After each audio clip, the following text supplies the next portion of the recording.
Hi everyone, I am Mohit Jain from Microsoft Research India, and today I will be talking about our work which tries to understand smartphone usage by expert blind users. To make smartphones accessible, modern smartphones have pre-installed screen reader software such as Google's TalkBack and Apple's VoiceOver. TalkBack reads the content of a smartphone screen and supports a variety of touch-based gestures, thus enabling the user to use the smartphone without looking at the screen, basically making the phone accessible for people with an impairment. To start using TalkBack, first the user learns Explore by touch, wherein the user can just move their finger over the screen to hear which item is under the finger. Second, they learn gestures. Each TalkBack gesture is associated with an action.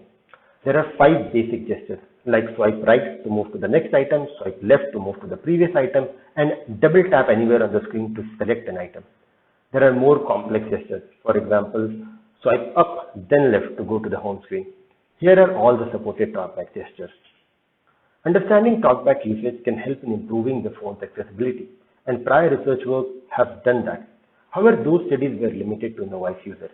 In our work, we focus on expert blind users, as expert users tend to create efficient workarounds, not only to gain maximum benefit of a system, but also to overcome any limitations. To do so, we logged phone usage data such as TalkBack gestures, text entry, app usage, battery, call logs, etc. of 8 expert blind users for 4 weeks.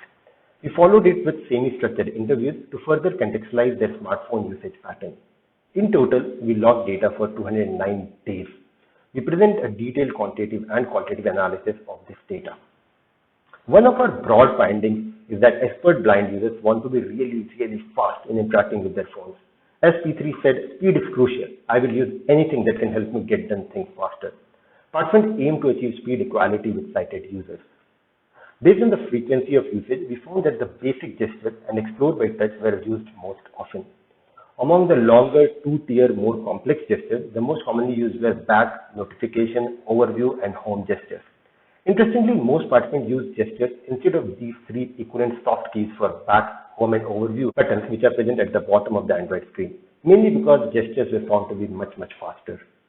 We found some differences between novice and expert users. Prior work suggests that novice TalkBack users rely solely on Explore by touch. After a few months of TalkBack usage, intermediate users use gestures for navigation, avoiding Explore by touch. In contrast, we found our expert users using Explore by touch in combination with gestures. Our participants remembered the spatial location of most items on the screen. For example, apps location on the home screen. They use Explore by touch to directly hit the target. When they miss the target, they perform a quick swipe left or swipe right gesture to move to the previous or next item to reach the target. Learning these gestures was not easy for our participants. To perform a gesture, TalkBack states, use a single motion with a steady speed and even finger gesture. This is non-trivial, as P3 asks how much pressure to apply, how to move finger. Our participants learned TalkBack by experimentation, as the TalkBack tutorials were not of much use for them. Their sighted friends and family members helped them to hold the phone in the correct orientation and provided a running commentary of what was happening on the screen on performing different gestures. It took them a couple of months to get comfortable with TalkBack. With respect to the app usage, the highest used app across participants was no wonder WhatsApp, followed by the phone app and the YouTube app. Interestingly, this is very similar to the app usage pattern of sighted users. As we know, WhatsApp requires a lot of text entry. Though participants were more familiar with the phone keyboard, we found them using voice input for entering long text. They complained that it was hard to correct mistakes.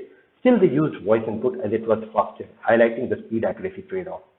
Voice input was also used with Google Assistant for making phone calls, Googling, etc. Because again, it's a faster way to get the task done. Our paper discusses several other findings related to battery usage, security and privacy concerns, and unlabeled buttons. Please refer our paper for more details.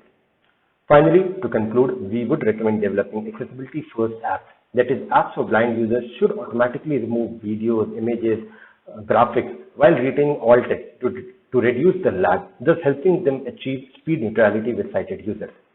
As users constantly learn and improve their TalkBack skills, there could be a TalkBack training app running in the background, tracking users' progress and teaching them new gestures. Finally, on the hardware side, reset phones are moving away from fingerprint scanners, which is a crucial accessibility tool to achieve security by blind users. Again, please refer the paper for more such interesting design considerations. Thanks a lot. Have a good day. Bye.